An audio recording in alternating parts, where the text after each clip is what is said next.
Session ನಲ್ಲಿ ಮೊನ್ನೆ like ನಮ್ಮ ವಾಕ್ ಸ್ವಾತಂತ್ರ್ಯವನ್ನ ಮೊಟಕುಗೊಳಿಸೋ ಹಾಗೆ ದ್ವೇಷ ಭಾಷಣದ ವಿರುದ್ಧವಾಗಿ ದ್ವೇಷ ಭಾಷಣ ಮಾಡಬಾರ್ದು ಅಂತ ಅನ್ಬಿಟ್ಟು ಒಂದು ಮಸೂದೆಯನ್ನ ಮಂಡನೆ ಮಾಡಿದ್ದಾರೆ. ಖಂಡಿತ ದ್ವೇಷ ಭಾಷಣ ಮಾಡಬಾರ್ದು, ಹೌದು. ಆದ್ರೆ ಅದನ್ನ ನಮ್ಮ ಫಂಡಮೆಂಟಲ್ ಏನಿದೆ, ನಮ್ಮ ಕಾನ್ಸ್ಟಿಟ್ಯೂಷನ್ ಅಲ್ಲೇ ಫಂಡಮೆಂಟಲ್ ರೈಟ್ಸ್, ಫಂಡಮೆಂಟಲ್ ಡ್ಯೂಟೀಸ್ ಏನಿದೆ, ಅಲ್ಲೇ ಅದನ್ನ ವೆರಿ ಕ್ಲಿಯರ್ ಆಗಿ ಹೇಳುತ್ತೆ. ಇನ್ನೊಬ್ಬರ ಧರ್ಮದ ವಿರುದ್ಧವಾಗಿ ಅಥವಾ ಪ್ರಚೋದನಕಾರಿಯಾಗಿ ಮಾತಾಡಬಾರ್ದು ಅಂತ ಅಲ್ಲೇ ಹೇಳುತ್ತೆ. ಇದನ್ನ ಸ್ಪೆಷಲ್ ಆಗಿ ಆಕ್ಟ್ ಮಾಡುವಂತದ್ದು ಏನು ಅವಶ್ಯಕತೆ ಇರಲಿಲ್ಲ. ಆದ್ರೂ ಕೂಡ ಇವ್ರು ಯಾಕೆ ಮಾಡಿದ್ದಾರೆ ಅಂದ್ರೆ, ನನ್ನ ಪ್ರಕಾರ ಎಲ್ಲೋ ಒಂದ್ ಕಡೆ ಈ ಕನ್ನಡ ಪರ ಹೋರಾಟಗಾರಗಳನ್ನ ತುಳಿಯುವಂತ ಒಂದು ಕೆಲಸ ಮಾಡೋದಕ್ಕೆ ಈ ರೀತಿ ಮಾಡಿದ್ದಾರೆ. ಹಾಗೆ ಇವತ್ತು ಕರ್ನಾಟಕದಲ್ಲಿ ಕನ್ನಡಿಗನೇ ಸಾರ್ವಭೌಮ. ಕರ್ನಾಟಕದಲ್ಲಿ ಕನ್ನಡಿಗರು ಎಲ್ಲೋ ಒಂದ್ ಕಡೆ ಕನ್ನಡ ಪರ ಹೋರಾಟಗಾರರು ಇಲ್ಲ ಅಂದಿದ್ರೆ ಕರ್ನಾಟಕದಲ್ಲಿ ಇನ್ನೂ ಅದು ಎಷ್ಟೆಷ್ಟು ತೊಂದರೆಗಳಾಗ್ತಿತ್ತೋ. ಆದ್ರೆ ಇವತ್ತು ಯಾವುದೇ ಸ್ವಾರ್ಥ ಇಲ್ದಂಗೆ, ಯಾವುದೇ ಒಂದು ಬೆನಿಫಿಟ್ ಇಲ್ದಂಗೆ ಮತ್ತೆ ಕನ್ನಡಿಗರಿಗೋಸ್ಕರ ಹೋರಾಟ ಮಾಡ್ತಾ ಇರೋದು ಹಲವಾರು ಸಂಘಟನೆಗಳಿದೆ. ಇವತ್ತು ಎಲ್ಲೋ ಒಂದ್ ಕಡೆ ಭವಿಷ್ಯದಲ್ಲಿ ಆ ಸಂಘಟನೆಗಳು ಹೋರಾಟ ಮಾಡೋದಕ್ಕೆ ಅಂತ ಹೋಗಿ ಏನೋ ಒಂದು ಭಾಷಣ ಮಾಡಿದಾಗ ಇವನು ಏನ್ ಭಾಷಣ ಮಾಡಿದ ಸೆಕೆಂಡರಿ, ಇವರು ದ್ವೇಷ ಭಾಷಣ ಮಾಡಿದ್ರು ಅಂತ ಕೇಸ್ ಹಾಕ್ತಾರೆ. ಅದನ್ನ ಪ್ರೂವ್ ಮಾಡಿ ವಕೀಲರ ಮುಖಾಂತರ ಹೋಗಿ ಕೇಸನ್ನು ಗೆದ್ದು ಬರೋದು ಅದೊಂದಷ್ಟು ದಿವಸ ಆಗುತ್ತೆ. ಎಲ್ಲೋ ಒಂದ್ ಕಡೆ ಅಲ್ದು ಆ ಹೋರಾಟಗಾರರು ಸುಸ್ತಾಗಿ ಹೋಗ್ಬಿಡ್ಬೇಕು. ಈ ಕೇಸ್ಗಳನ್ನ ಹಾಕ್ತಾರೆ, ಅದನ್ನ ದುರುಪಯೋಗ ಪಡಿಸ್ಕೊಳ್ಳುವಂಥದ್ದು ಅತಿ ಹೆಚ್ಚಾಗತ್ತೆ ಇನ್ನು ಮುಂದೆ ಅನ್ನೋದು ನನ್ನ ಭಾವನೆ.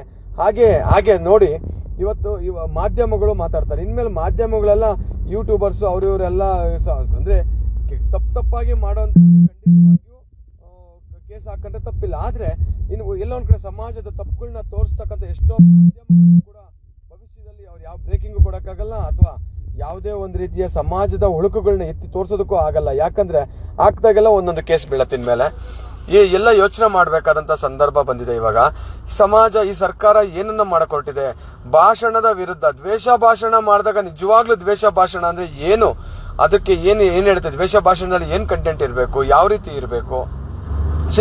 ಎಲ್ಲ ಒಂದ್ ಕಡೆ ಇದು ಕಾನೂನು ಬಹಳ ದುರುಪಯೋಗ ಆಗತ್ತೆ. ಸರ್ಕಾರದವ್ರಿಗೆ ಇವತ್ತಿನವರೆಗೂ ಕರ್ನಾಟಕದಲ್ಲಿ ಎಷ್ಟೋ ಕನ್ನಡ ಪರ ಸಂಘಟನೆಗಳು ಹೋರಾಟ ಮಾಡಿ ಹಲವಾರು ಸುಳ್ಳು ಪ್ರಕರಣಗಳೆಲ್ಲ ಆಯ್ತು. ಅದನ್ನ ವಾಪಸ್ ತಗೊಂಡು ಕನ್ನಡಿಗರಿಗೆ ಒಂದು ಹೋರಾಟಗಾರರಿಗೆ ಸಹಾಯ ಮಾಡುವಂತ ಒಂದು ಅರ್ಹತೆ, ಯೋಗ್ಯತೆ ಇಲ್ಲ. ಆದ್ರೆ ಕನ್ನಡ ಪರ ಹೋರಾಟಗಳ ಮೊಟಕುಗೊಳಿಸುವಂತದ್ದು, ಕನ್ನಡಿಗರನ್ನ ಕಟ್ಟಾಕುವಂತ ಕೆಲಸ ಮಾಡೋಕೆ ಈ ರೀತಿ ಒಂದು ಮಸೂದೆಗಳನ್ನ ತರ್ತಿರಲ್ಲ. ರಾಜಕಾರಣಿಗಳಿಗೆ ಇದೆಷ್ಟು ಮಟ್ಟಿಗೆ ಸರಿ ಅನ್ಸುತ್ತೆ. ಎಲ್ಲೋ ಒಂದ್ ಕಡೆ ಸಿದ್ದರಾಮಯ್ಯ ಅವರು ಕೂಡ ಒಬ್ಬ ವಕೀಲರಾಗಿದ್ದಾರೆ. ಅವ್ರಿಗೆ ಗೊತ್ತಿದೆ ಇವತ್ತು ನೀವು ಮುಖ್ಯಮಂತ್ರಿಗಳಾಗಿರ್ಬೋದು, ಭವಿಷ್ಯದಲ್ಲಿ ಇನ್ಯಾರೋ ಮುಖ್ಯಮಂತ್ರಿಗಳಾಗ್ತಾರೆ. ಇವತ್ತು ನೀವು ಇರೋ ತನಕ ಮೇ ಬಿ ನೀವು ಒಳ್ಳೆ ರೀತಿಯಲ್ಲಿ ಇಲ್ಲ, ಹಂಗ ಆಗೋದಿಲ್ಲ, ದುರುಪಯೋಗ ಆಗಕ್ ಬಿಡೋದಿಲ್ಲ ಅಂತ ನೀವು ಹೇಳ್ಬೋದು. ಆದ್ರೆ ನೀವು ಅರ್ಥ ಮಾಡ್ಕೊಳ್ಳಿ, ಭವಿಷ್ಯದಲ್ಲಿ ಈ ಕಾನೂನು ಬಂದಿರುತ್ತೆ, ಮುಂದೊಂದ್ ದಿವಸ ಇನ್ಯಾರೋ ಮುಖ್ಯಮಂತ್ರಿಗಳಾಗಿ ಬರ್ತಾರೆ ಅಥವಾ ಮತ್ತೊಬ್ರು ಯಾರೋ ಅಧಿಕಾರಕ್ಕೆ ಬರ್ತಾರೆ. ಬಂದಂತ ಕಾಲಕ್ಕೆ ಅದು ದುರುಪಯೋಗ ಆಗಲ್ಲ ಅಂತ ನೀವು ಹೇಗೆ ಹೇಳ್ತೀರಾ? ಎಲ್ಲೋ ಒಂದ್ ಕಡೆ ಈ ಒಂದು ಕಾನೂನು ಇದೆಯಲ್ಲ, ಖಂಡಿತವಾಗಿಯೂ ಇದು ದುರುಪಯೋಗ ಆಗುವಂತ ಕಾನೂನು. ನೀವು ಇದನ್ನ ಹಿಂಪಡಿಬೇಕು. ಇಂಥದ್ನೆಲ್ಲ ತಾವು ನಿಜವಾಗ್ಲೂ ಇಂಥ ಕಾನೂನುಗಳನ್ನ ಮಾಡಬಾರ್ದು. ಇದು ಎಲ್ಲೋ ಒಂದ್ ಕಡೆ ನೀವು ಕನ್ನಡಿಗರಿಗೆ ಮಾಡ್ತಕ್ಕಂಥ ಒಂದು ಅನ್ಯಾಯ ಅಂತ ನಾನು ಭಾವಿಸ್ತೀನಿ. ಹಾಗೆ ಒಂದು ತಿಳ್ಕೊಳ್ಳಿ, ನೀವು ಯೋಚನೆ ಮಾಡಿ, ಇವತ್ತು ನೀವು ನಿಮ್ಮ ಸರ್ಕಾರದಲ್ಲಿ ಎಷ್ಟೋ ಗ್ಯಾರಂಟಿಗಳು ಅಂತ ಕೊಟ್ರಿ. ಹೆಣ್ಮಕ್ಳಿಗೆ ತಿಂಗಳಿಗೆ ದುಡ್ಡು ಬರುತ್ತೆ ಅಂತ ಗೃಹಲಕ್ಷ್ಮಿ ಯೋಜನೆ ಸಮಥಿಂಗ್ ಏನೋ ಕೊಟ್ರಿ. 2 ತಿಂಗಳು 3 ತಿಂಗಳು ದುಡ್ಡು ಬಂದಿಲ್ಲ, ಅದು ನೀವು ಒಂದೇ ತಿಂಗಳಲ್ಲಿ ಬಂದಿದೆ ಅಂತ ಸುಳ್ಳು ಹೇಳಿದ್ದಾರೆ. ಯಾರು ಲಕ್ಷ್ಮಿ ಹೆಬ್ಬಾಳ್ಕರ್ ಏನೋ ಅವರೇನೋ ಹೇಳಿದ್ದಾರೆ. ಇವಾಗ ನಾವು ಅವರು ಸುಳ್ಳು ಹೇಳಿದ ತಕ್ಷಣ ಸುಳ್ಳು ಹೇಳಿದ್ರು ಅಂತ ಹೇಳಿ ಜೋರಾಗಿ ನಾವು ಭಾಷಣ ಹಂಗಾರೆ ಮಾಡಬಾರ್ದಾ? ಜೋರಾಗಿ ಅದನ್ನ ಪ್ರಶ್ನೆ ಮಾಡಬಾರ್ದಾ? ಹಾಗಾದ್ರೆ ಸರ್ಕಾರ ಮಾಡ್ತಕ್ಕಂಥ ತಪ್ಪುಗಳನ್ನ ಪ್ರಶ್ನೆ ಮಾಡಿದ್ರೆ ನೆಕ್ಸ್ಟ್ ಅದನ್ನ ದ್ವೇಷ ಭಾಷಣ ಅಂತ ಹೇಳ್ಬಿಟ್ಟು ನೆಕ್ಸ್ಟ್ ಅವ್ರಗಳ ಮೇಲೂ ಕೂಡ ಕೇಸ್ ಹಾಕುವಂತ ಕೆಲಸಗಳನ್ನ ಖಂಡಿತವಾಗಿಯೂ ಭವಿಷ್ಯದಲ್ಲಿ ನನ್ನ ಪ್ರಕಾರ ಪೊಲೀಸ್ನವ್ರ ನೀವು ಮಾಡಿಸ್ತೀರಾ. ಯಾಕಂದ್ರೆ ಯಾರು ಕೂಡ ಜನಸಾಮಾನ್ಯರು ಕೂಡ ಪ್ರಶ್ನೆ ಮಾಡಬಾರ್ದು, ಕನ್ನಡ ಪರ ಹೋರಾಟಗಾರರು ಪ್ರಶ್ನೆ ಮಾಡಬಾರ್ದು.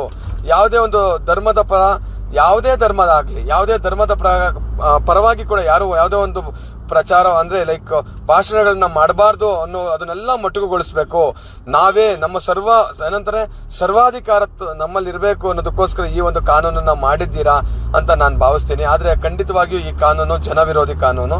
ಖಂಡಿತ ನೀವು ಮಾಡಬಾರ್ದಾಗಿತ್ತು. ಯಾಕಂದ್ರೆ ಇದೆಷ್ಟೋ ಜನಕ್ಕೆ, ಜನಸಾಮಾನ್ಯರಿಗೆ ಅವ್ರವ್ರ ಕೆಲಸದಲ್ಲಿ ಅವ್ರವ್ರು ಬಿಸಿ ಇದ್ದಾರೆ.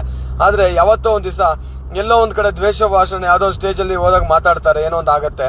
ಆದ್ರೆ ಅವಾಗ ಮಾತಾಡಿದಾಗ ಅವ್ರ ಮೇಲೆ ಕೇಸ್ ಬೀಳುತ್ತೆ. ಅವತ್ತು ಅವ್ರಿಗೆ ಗೊತ್ತಾಗುತ್ತೆ, ಈ ತರ ಒಂದು ಕಾನೂನು ಆಗಿತ್ತ ಅಂತ. ಈ ತರ ನೀವು ಮಾಡಿದ್ದು ಖಂಡಿತವಾಗಿಯೂ ತಪ್ಪು.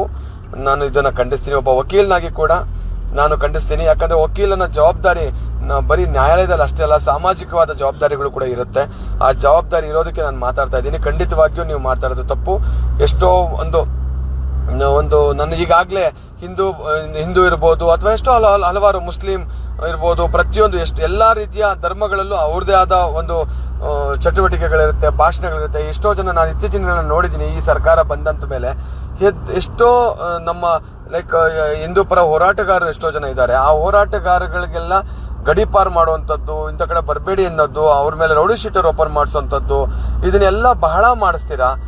ಅದು ಅಂದ್ರೆ ನೀವು ಏನ್ ಮಾಡಕ್ ಹೊರಟಿದ್ದೀರಾ ಅಂದ್ರೆ ಹೋರಾಟಗಾರರನ್ನ ಕಟ್ಟಾಕಕ್ಕೆ ಹೊರಟಿದ್ದೀರಾ ಅಂತ ನಾನು ಭಾವಿಸ್ತೇನೆ. ನಿಮ್ಮ ತಪ್ಪುಗಳನ್ನ ಎತ್ತಿ ತೋರಿಸುವಂತವ್ರನ್ನ ನೀವು ಅದನ್ನ ಅವರ ಒಂದು ಮೂಲಭೂತ ಹಕ್ಕುಗಳನ್ನ ನೀವು ಮುರಿಯೋದಕ್ಕೆ ಹೊರಟಿದ್ದೀರಾ. ನನ್ನ ಪ್ರಕಾರ ಅದು ತಪ್ಪು. ನೀವು ಈ ಒಂದು ಮಸೂದೆನ ಮಂಡನೆ ಮಾಡಿರೋದೇ ತಪ್ಪು. ನಿಜವಾಗ್ಲೂ ಇದು ನಾಚಿಕೆಗೇಡಿನ ಸಂಗತಿ.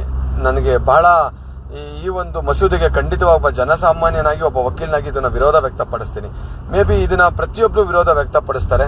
ಯಾಕಂದ್ರೆ ಪ್ರತಿಯೊಂದು ಕನ್ನಡ ಪರ ಹೋರಾಟಗಾರ ಇರ್ಬೋದು, ಪ್ರತಿ ಧರ್ಮದ ಪ್ರತಿಯೊಬ್ಬ ನಾಯಕರಿಗಿರ್ಬೋದು, ಅವನಿಗೆ ಅವನದೇ ಆದ ಹಕ್ಕಿದೆ. ನಾವು ಭಾರತ ದೇಶದಲ್ಲಿ ಇರ್ತಕ್ಕಂಥದ್ದು, ನಾವು ನಮ್ಮ ಹಕ್ಕು, ನಮ್ಮ ಕಾನ್ಸ್ಟಿಟ್ಯೂಷನ್ ಏನಿದೆ, ನಮ್ಮ ಸಂವಿಧಾನ ಏನಿದೆ, ಅದರ ಪರವಾಗಿ ನಾವು ಇರ್ತೀವಿ. ಸಂವಿಧಾನದಲ್ಲಿ ನಮ್ಮ ಕಾನೂನುಗಳೆಲ್ಲ IPC CRP ಏನಿತ್ತು, ಇವಾಗ BNSS ಇದರಲ್ಲಿ ಏನಿದೆ ಅದ್ರ ಪ್ರಕಾರ ಏನಿರುತ್ತೋ ಅದು ಕರೆಕ್ಟ್ ಆಗಿತ್ತು.